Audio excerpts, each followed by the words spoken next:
It's 8 o'clock in the Sewston megalopolis. I'm Jessica Henderson. And here's what's making news this hour. I'm Alison Forsyth. It'll come as no surprise to most of you that Sewston has now joined the rest of the world in having to deal with the latest global threat. Extreme and entirely unpredictable weather events of almost every kind have dominated our reports over the past hour and have led already to several major crises and catastrophes here in our city. Up to now, our weather experts have not identified the cause of these frightening and bizarre events, although WRAT's meteorologist David Burrell has speculated that our atmosphere has become destabilized and the tropopause has effectively broken down. We hope to be able to bring you more information in the coming hour, but in the meantime, our best advice is to remain indoors, minimize power usage, and ensure your air conditioning system is fully functional.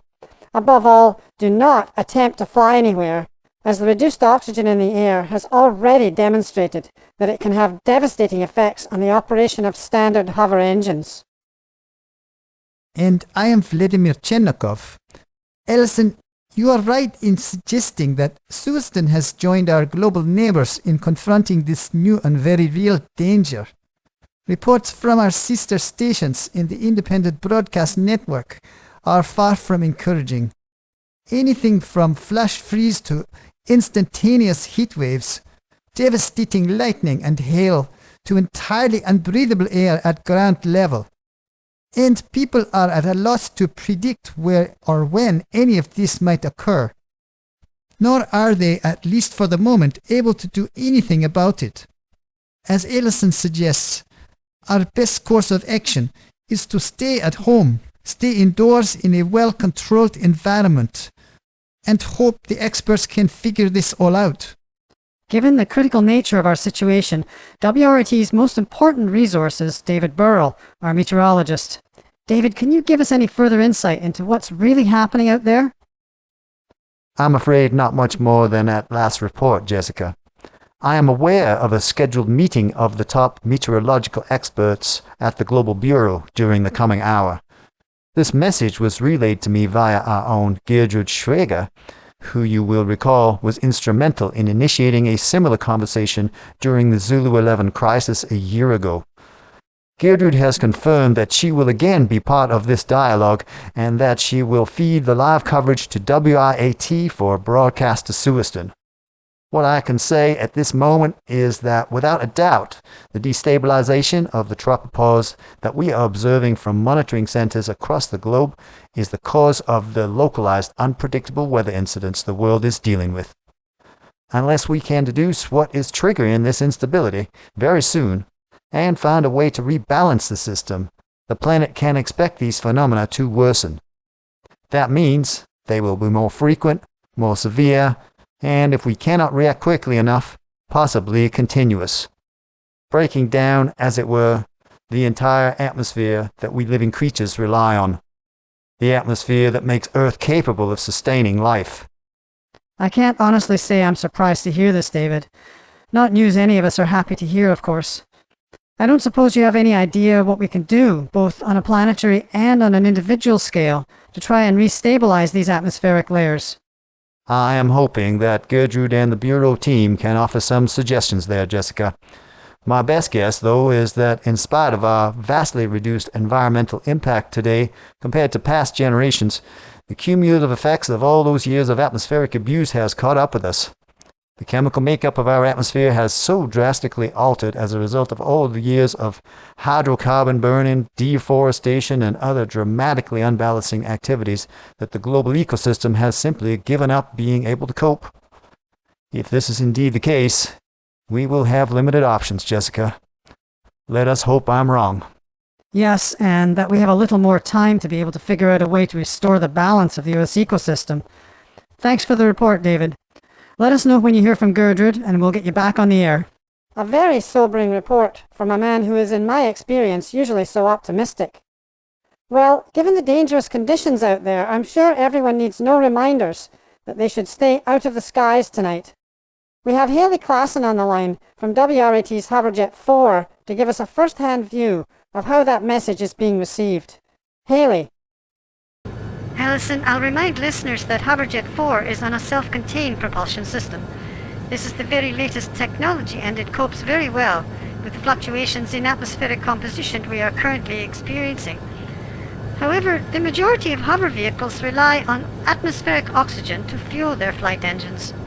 I'm sure you know what this means. If the oxygen levels dropped below a certain level, all propulsion systems on your hover, including your lift system, would cease to operate. This has already happened several times over the past hour, and the number of people who have been injured or killed as a result is now in the thousands. This figure would of course be even higher if we did not have the hard buffer boundary to stop falling vehicles from dropping down into the city. All this is to say, please people, get your hovers down now. Don't wait to get closer to home or wherever you're headed. At the very least, drop to street level and continue your journey from there. But for everyone's sake, get out of the sky. I take it, Haley, that the public are not heeding the warnings as you'd hoped. Ellison, it is very difficult to be up here witnessing the wholesale failure of hundreds of hover engines all at once. To see them plummet uncontrollably from the sky, and to be able to do nothing about it. Emergency crews are totally unprepared for the volume of incidents. Injured people are desperately calling out for help that will be a very long time in coming. I am on my way to one such site right now to do what I can. But please, people, what part of the message, "You may die up here alone," are you not getting?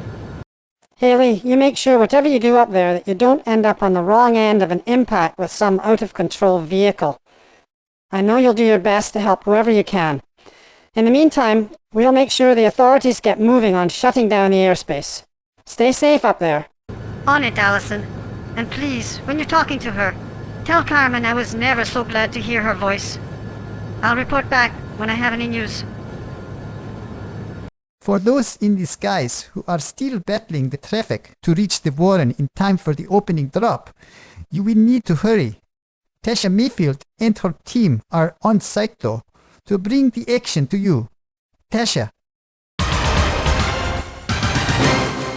Ghost Fabian will give you the dramatic latest from the Underworld Heap in a few moments. But first, we go live to the Warren, where WRT's Lena Smith is witnessing the team announcements. Lena, let's have it. Pandemonium is the only word for the state of things here tonight, Flash. The Scourge always draw a huge following from the megalopolis, and of course, our own odious invaders have been almost literally on fire this past few weeks.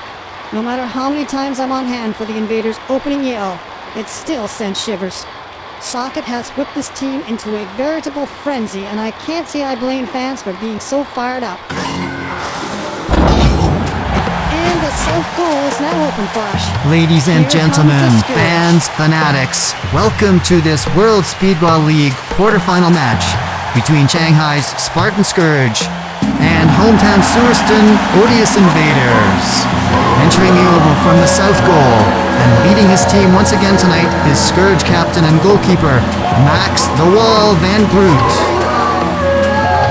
Following Max, we have left defender Tony the Tank Lung. Central defense is Hans Superfist Chan. On right defense, Lei the Brute Guang. The left midfielder, Eric Superball Ching. In central mid, Thomas Lynchpin Kuchenko. In right midfield, Carla Overdrive Jefferson. The left forward, Enzo Suzuki. And central attacking, Ariel KK Kachka. And the right forward, Martine the Trigger Trezor. Ladies and gentlemen, this is your Spartan Scourge for tonight's quarterfinal match.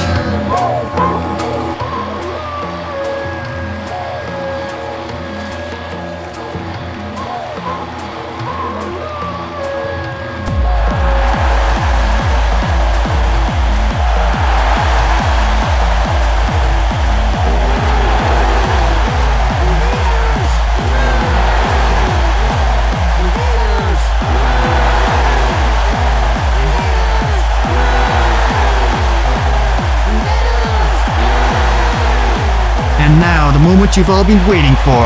Entering from the North Goal, your own Odious Invaders team captain, leading her team from center forward as she leads the league scoring race by a full 15 goals. Socket! Following Socket, the rest of the Invaders team. In left forward, Brian Blaster Cannon. In right forward, Howie Hot Talbot. Left midfielder, Robin the Bird Green. In central mid, Charlie Chuck Caber. In right midfield, Lisa Leaf Falcon. In left defense, Diane Debel Arabelle. Central defender, Talia Trash Rashton. In right defense, Kelly Kick Isaacs. And finally, our famous goaltender, Randy Rattel Talbot. Ladies and gentlemen, this is your Odious Invaders team for tonight's quarterfinal match.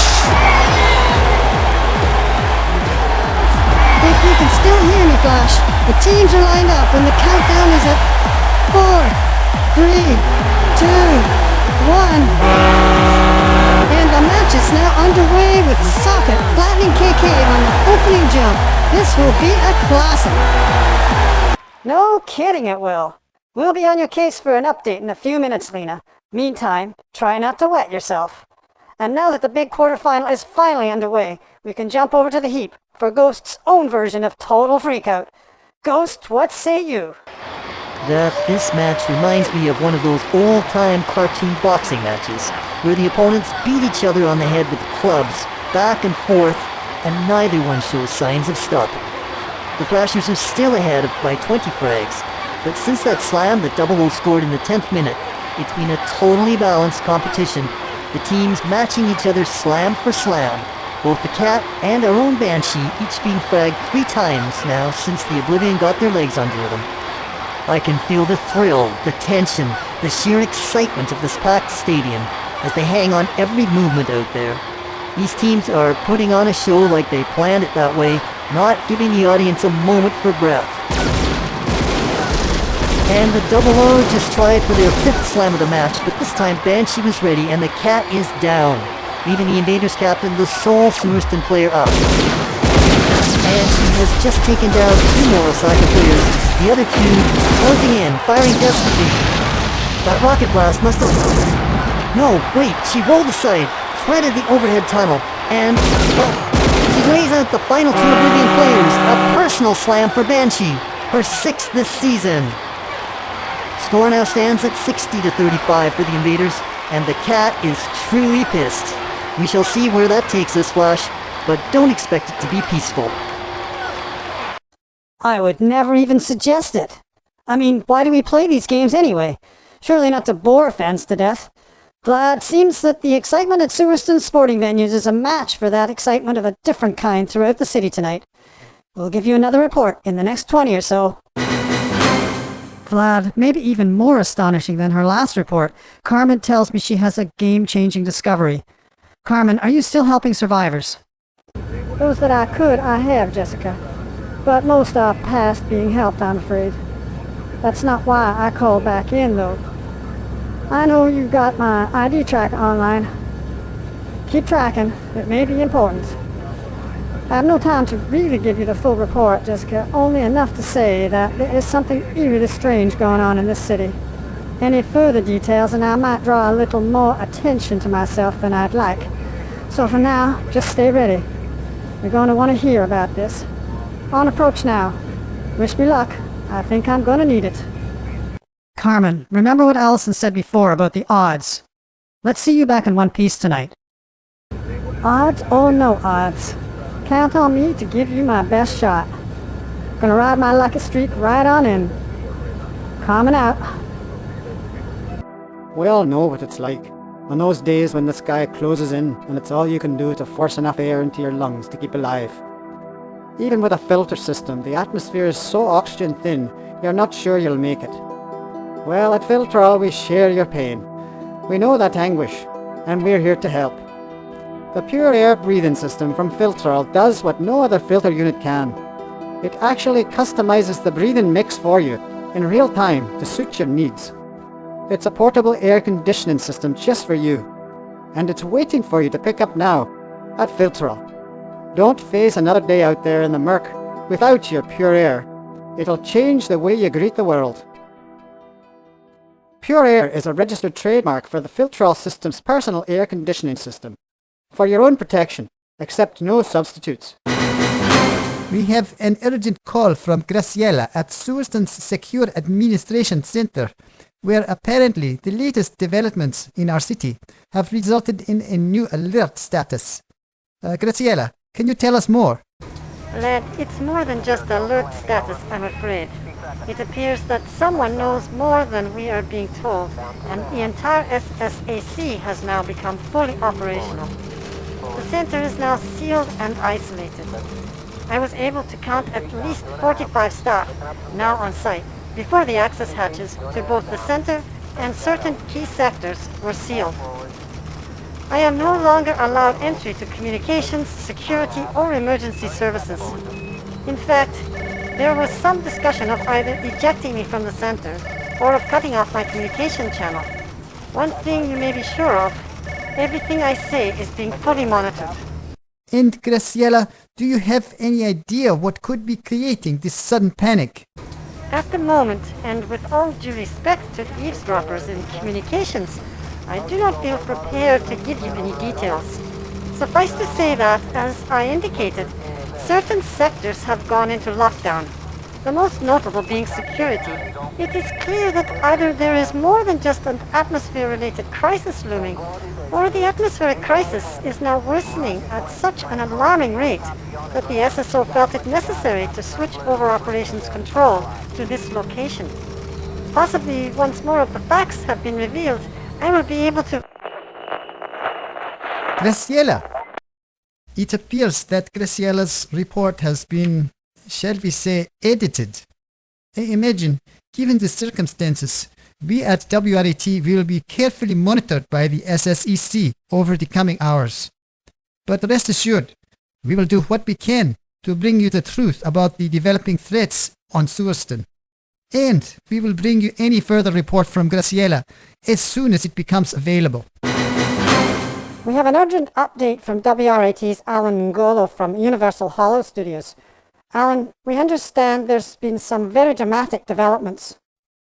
Allison, some may suggest this is all part of the movie, but I was just on my way out of the building when all hell broke loose back on the virtual set.